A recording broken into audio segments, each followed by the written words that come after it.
আয়নাঘর নামটা শুনতে যতটা না সাদামাটা তার চাইতেও বেশি রহস্যময় এবং ভয়ঙ্কর এক বন্দিশালা। হায়রে ভাই, খুনি হাসিনা কতটুকু ভয়ঙ্কর ছিলেন এই ভিডিওটা দেখার পর আপনি বুঝতে পারবেন। শেখ হাসিনা দেশ থেকে পালিয়ে যাওয়ার পর তার সকল কুকীর্তিগুলো একের পর এক বাইর হইতেছে। রাজনৈতিক ব্যাপারে ভিন্নমত পোষণকারীদেরকে গুম করে রাখা হতো এই আয়নাঘরে। আয়নাঘর ভাই কতটুকু ভয়ঙ্কর এই ভিডিওটা দেখলে আপনি বুঝতে পারবেন। আর আপনি বলতে পারেন মানুষ ক্ষমতার জন্য এত খারাপ কাজও কি আসলে করতে পারে? আয়নাঘর হলো গোপন কারাগারের ছদ্মনাম। মানুষ যখন সরকারের বিরুদ্ধে কথা বলে তখন তাকে গুম করা হয় বা লুকিয়ে রাখা হয় ওই কারাগারে। আয়নাঘর যে মানুষকে সারা জীবন আটকিয়ে রাখা হয় বিষয়টা আসলে এরকম না।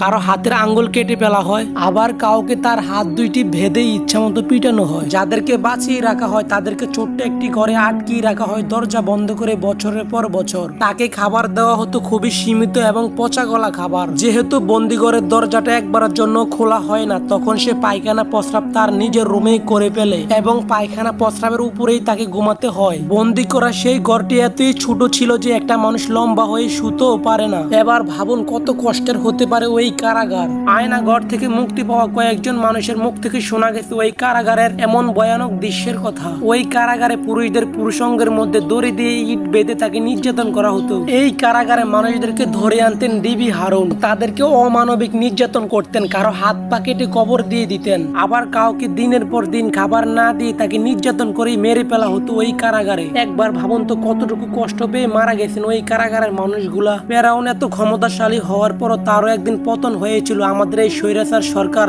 তারও আলহামদুলিল্লাহ আমরা পতন করে ফেলেছি। যারা আমার এই ভিডিওটা এখন পর্যন্ত দেখতেছেন তাদেরকে একটা কথা বলি, দুনিয়াতে এসেছিলাম কিছুই ছিল না আমাদের অঙ্গে, ভালো কাজ ছাড়া কিছু যাইব না সঙ্গে। আপনারা যারা ক্ষমতার জোরে এই মানুষগুলাকে মেরে ফেলেছেন, আপনারা কি মরবেন না? আপনারাও একদিন মরবেন। অবশ্যই আপনাদেরকে একদিন আল্লাহর সামনে দাঁড়াইতে হবে এবং কর্মফল ভোগ করতে হবে।